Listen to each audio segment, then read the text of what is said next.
We're here to bring a new type of news show. New insights, new styles, and new topics every day. We are News Generation. Bringing news just for you. It's Thursday, April 30th here in Seoul. I'm Isujin, and this is News Generation. Joining us today is Hyun. Great to be here today. Great to have you. Also, Jun's with us today. Good morning, Sujin. To have you, and both are here to speak on behalf of people in their 20s and 30s. So we're heading to the final day of the work week with Labor Day just around the corner here in Korea. And as many get ready to take a well-earned break, for some, there's no pause at all, especially for job seekers navigating one of the toughest chapters of their lives. So today we're asking ourselves and also our viewers, what truly made that job hunting period so tough? So Chan, was it, in your opinion, the lack of opportunities to gain experience or the sheer just intensity of the competition? Well, I've got to say it was the overwhelming level of competition that made it difficult for me for the entire time when I job seeked. Well, it felt like everything was against me from the very beginning. For many of the roles that I applied for, the applicant pool was quite immense. Well, I remember taking a written test for one company and more than 1,000 applicants applied for a fewer jobs. I remember it was like for 10 spots for that position. And in that sort of environment, I do believe that being well prepared didn't feel quite enough for job seekers. So in each stage that is, it felt like a hurdle you've got to cover in order to stay in that race. Quite difficult indeed. So at one point it felt like, am I just practicing to be rejected to go into the work market? Well, but in the end, I managed to pull through all that hurdles and difficulties and that competition. And here I am at Arirang TV with you guys. Great to have you also as well. And I think it's so true because there's such a lack of quality jobs, it feels like, which is why there's more people applying for the same position. So what's your experience with this? Well, for me, actually, what made it really tough was actually trying to get the first bit of experience. So I still remember this one moment from when I was in university. So I clicked on the job posting in a field that I really wanted to get into. And it said they were hiring for an entry-level position, but then in the fine print, well, it required at least 1 year of relevant experience. So I was a little bit confused and still remember thinking that, so did the definition of entry level change without me knowing? So, but actually later on, to be honest, just seeing that candidates with even a little bit more of experience getting selected, that really made me wonder where and how someone like me was supposed to gain that experience in the first place. Again, this is also very relatable because I feel like also, even if that's not written in fine print, everyone that applies has that year. Yes, already. That's exactly, So I thought all of this captures the frustration so many young job seekers are feeling when even entry-level roles come with experience requirements. It can feel like there's no clear starting point at all. And that's why we're going to talk more about this. But first, let's take a look at the screen.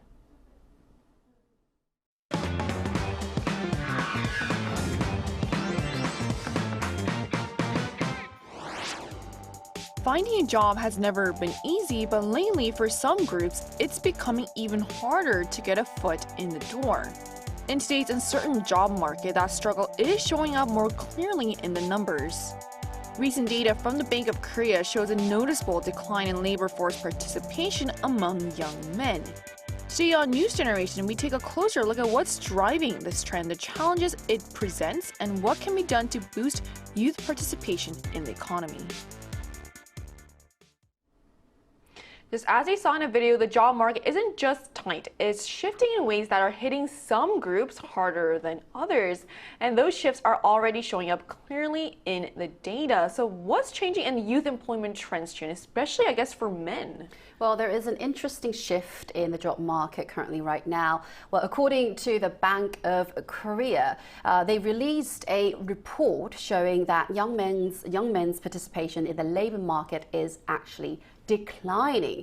In contrast, the labor force participation rate for women aged between 25 and 34 has risen steadily from around 52% in 2000 to 78% last year in 2025, which is an increase of over 20 percentage points. So this shows a steady upward trend indeed. Meanwhile, men dropped from about 90 to 82% over the same period of time, indicating a gradual decline. So this suggests that while the gender gap is narrowing at this very moment, it is mainly due to a drop in males' participation in workforce rather than just an increase among women. So the picture looks balanced, but the underlying trends tell quite a different story. That's quite an interesting data, and especially because it's coming from the central bank as well. This is a very reliable source.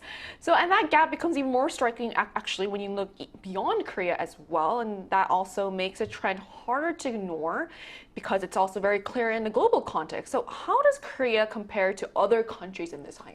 Where I think what we are seeing here is a broader shift in the overall labor market. So according to OECD data, the labor force participation rate for young men in Korea is around 83% in 2024, which is lower than about 89% in the United States and roughly 91% across OECD countries. So what is notable here is that compared to the past, while the figures in Korea, the United States, and the OECD average have all shown an overall declining trend, this decline has been relatively faster and more pronounced in Korea compared to other countries. So overall, it suggests that this shift has been more structural and sustained rather than just a temporary change. That is very interesting. That's not just happening here in Korea, but I think also around me, I feel like I see more men that are unemployed than women, so I guess that is quite interesting. And the comparison really highlights that this isn't just a short-term dip, but part of a deeper structural change. So naturally, attention obviously turns to what is driving this. So what is behind the shift in youth employment, Jian? Good question. Well, at the center of this shift is the rapid rise of highly educated women entering the workforce. I'm not talking about the increase, just rapid rise. It says rapid rise in the article. Well, according to the Bank of Korea, once again, participation among women born in the 1990s with higher levels of education is about 10 percentage points higher than those born in the 1960s. When you think about passing the day, the old women didn't have lots of opportunities to work in the workforce, in the companies. On the other hand, the same figure for men has fallen by roughly 16 percentage points. So in simple terms, participation among highly educated men is declining. In office roles as well, the share of female employees has risen to about 114% of that of men. Quite significant indeed, 114. And so obviously this shows that more women are finally joining workforce. And at the same time, companies are increasingly favoring experienced workers over entry-level candidates, as Hayo mentioned earlier. And of course, this leads to fewer opportunities for juniors, for the people who want to find their jobs for the first time. That shift has made it harder for young people to secure their first jobs. In fact, in large companies, there is a saying, there are more senior managers than assistant managers, in fact. Well, one survey actually showed that the share of workers under 30s has declined, while those aged 50 and above have increase, so they have more senior managers. So it's not just about competition now, it's a structural shift in who's get hired. So the race is still going on right now, but the track looks totally different. So I guess the gender part, as you explained, is because just naturally over the years, more women are participating in labor force. Because initially I was thinking, are there more smarter women than men these days? But I guess it's more of a natural shift. And obviously also the age is also a big thing with structural change as well. So it's not just one factor, but it's a mix of long-term social change and shifts in hiring practices as well. And on top of that, there's another force rapidly reshaping the landscape. So how much is technology, especially AI, playing a role, Hyun? Well, so in addition to what was just mentioned, of course, the rapid development of AI is also playing a major role in this shift. So many tasks that entry-level employees used to handle, such as research, document preparation, coordination, and even basic coding are now relatively easy for AI to perform. As a result, companies have now less need to hire new employees. So for example, according to recent reports, Meta has announced plans for large-scale layoffs, with the first round expected to affect about 10% of its workforce. At the same time, companies like Amazon have already gone through significant workforce reductions in recent months. And one of the key reasons behind this, they mentioned, was improving efficiency through AI adoption. And in some cases, this is also leading to increased pressure on younger employees to leave as companies go through restructuring and focus on efficiency. So rather than simply saying that jobs are disappearing, I think what we are really seeing now here is a shift toward a structure where companies no longer need as many entry-level workers as before. Right, so that is quite interesting, that it isn't just about fewer jobs, but different kinds of jobs disappearing altogether. And that raises a more, I guess, personal question. So are young people actually feeling these changes in their daily lives, Gina? I think we do feel these changes a lot in our everyday life. The idea of workforce working has shifted quite a lot. More women continue to work, continue their careers even after delivering baby, childcare and marriage. Many of them already have experience, so they don't need long-term internships, long-time training. So this is quite beneficial for certain companies as well. For instance, I've seen many young and highly educated women return to work rather quickly after a short break, after delivering a baby, after marrying, because they already have those skills and experience which the company favors it, say, the drill. As I mentioned earlier, companies prefer experienced workers, so it's harder for beginners to find a first job. And AI, Hayul mentioned a little bit, and AI is becoming a daily part of our life, daily work as well. Even here at this station, this broadcasting station at Arirang, I'm sure you have heard several voices of our AI students. I've also covered it before, right? Yes, and also there was a time when AI delivered a radio news as well. So yes, these changes is happening right now. It's visible and real, but perhaps a bigger question is, are we ready for these changes and who is left behind? I just also want to point out, I did a report before on how the government actually has a lot of programs helping women return to the workforce. Right. And it's like helps women start their own businesses, and also researchers go back to, to doing their own research as well. So there's a lot of programs available as well. So what about you? Do you see this happening around you? Oh, yeah, of course. So personally, I've also been able to see this kind of change quite a lot, like around me. So for example, this time I've been paying close attention to how AI is being used in the entertainment industry. So we're able to see quite a lot of AI-generated dramas and even virtual actors taking on leading roles. And also there are a lot of AI-based virtual idol groups that have debuted. And what is interesting here is that they are gaining real fan bases and showing strong market responses. And also if you enjoy traveling, you may have already noticed this as well. We are now seeing quite similar changes in the aviation industry, where many airport procedures are now automated and handled by self-service systems. So overall, I feel that AI is gradually replacing tasks that were traditionally done by people across different industries. Right, and it's one thing to see the data, but another to experience it firsthand. And those lived experiences give us a clearer picture of just how real this shift has become. And that's why we also wanted to hear directly from our viewers. So we ran a poll on the Arirang YouTube channel asking, why do you think it is harder to get a job? So here's what the results showed. The biggest share, 42%, point to lack of quality job opportunities, suggesting that it's not just about the number of jobs, but the kind available. Meanwhile, 35% cited growing competition in the labor market, highlighting just how crowded the field has become. And another 23% said AI replacing jobs is a key factor, reflecting rising concerns about how technology is reshaping entry-level work. So the results really show that this isn't just about one issue. It's really a combination of fewer quality jobs, tougher competition, and a growing pressure from AI all hitting at once. So to gain a more in-depth and also a more personal perspective, we're going to speak with a college student who's currently looking for a job. And that conversation is coming up right after break, so don't go anywhere.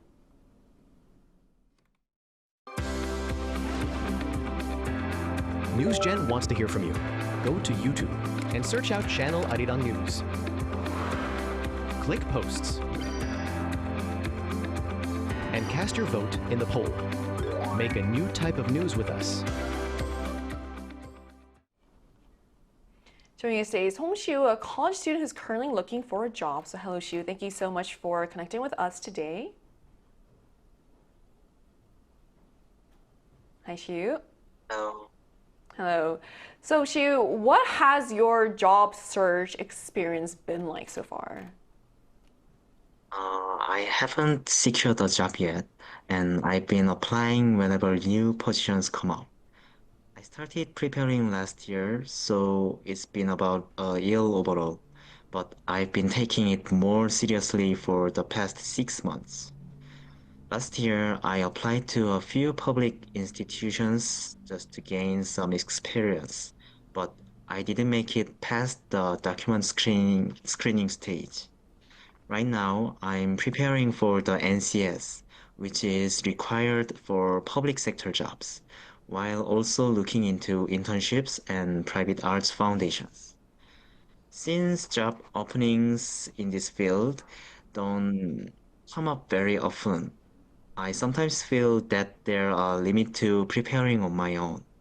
So these days, I actively check job information communities, and I've also signed up for Korean counseling at my university.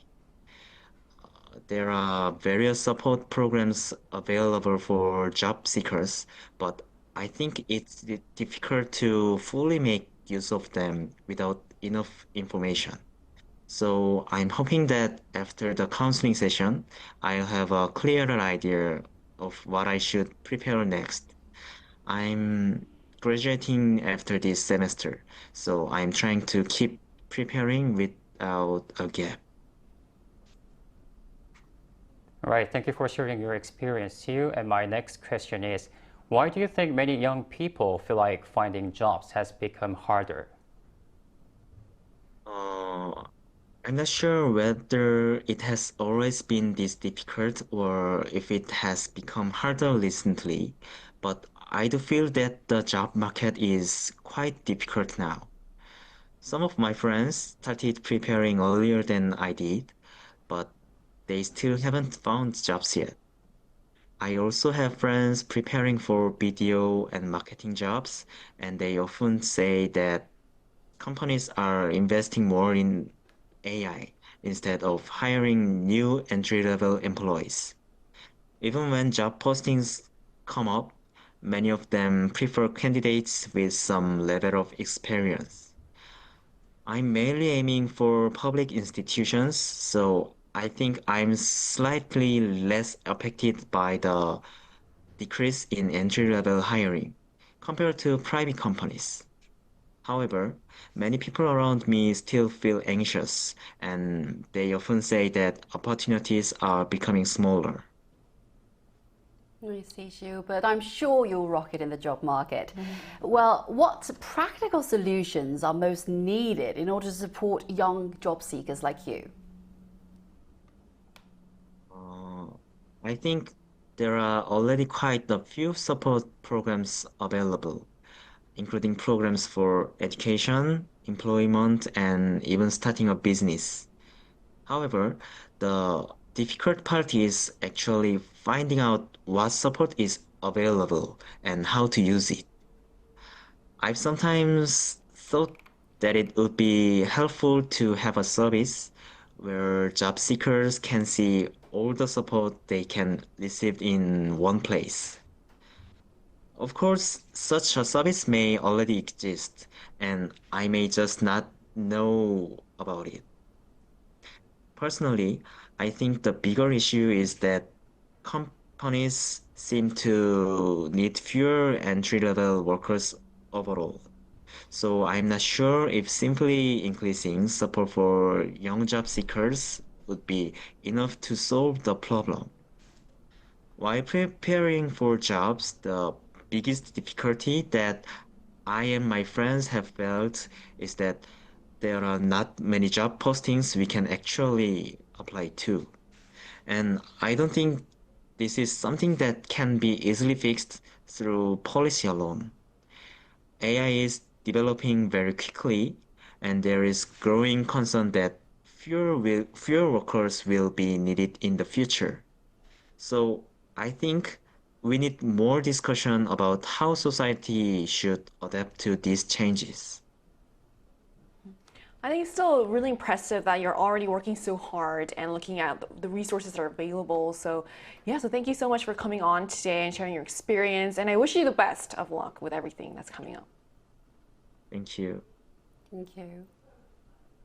So we just spoke with a college student about what his job search has been like, why so many young people feel like it's getting harder to find work, and what kind of support he believes job seekers need most.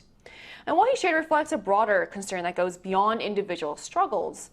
And now attention turns to the bigger picture and what this trend means in the long term. So what are the risks of this trend and how can it be addressed? Well, many experts actually warn that if this trend continues with population aging, it could accelerate the decline in labor supplies. I'm talking about the labor shortage right now.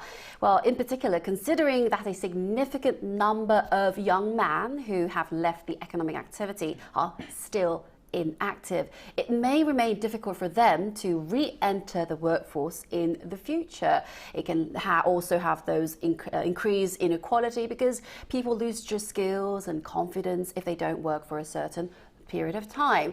There is the need to improve institutional frameworks so that these economically inactive young people can enter the labor market more easily. And, once disconnected, reconnecting is never quite easy and simple.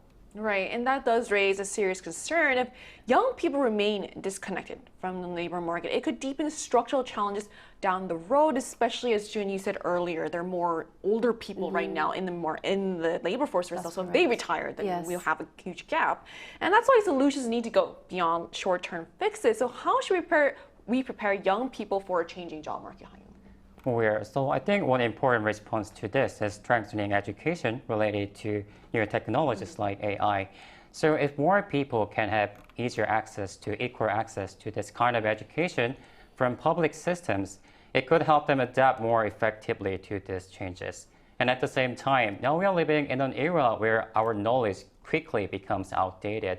So rather than focusing only on specific skills, I believe it is more important to develop flexible thinking and creative problem-solving abilities.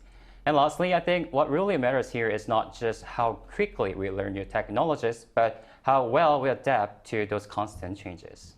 Right, and that also points to a bigger shift, not just in jobs, but in how we think about skills and education. So the question becomes how to turn these ideas into practical change. So what are some, realistic ways to boost youth participation in the labor market? Good question. Well, I think we've got to create more real opportunities for young job seekers. Well, if companies are giving incentives to invest in junior talent, it lowers the barriers to first employment. And at the same time, expanding remote and flexible working environment could ease the burden for young people struggling with high living costs in major cities. So it will give more opportunities for those who are living in countryside.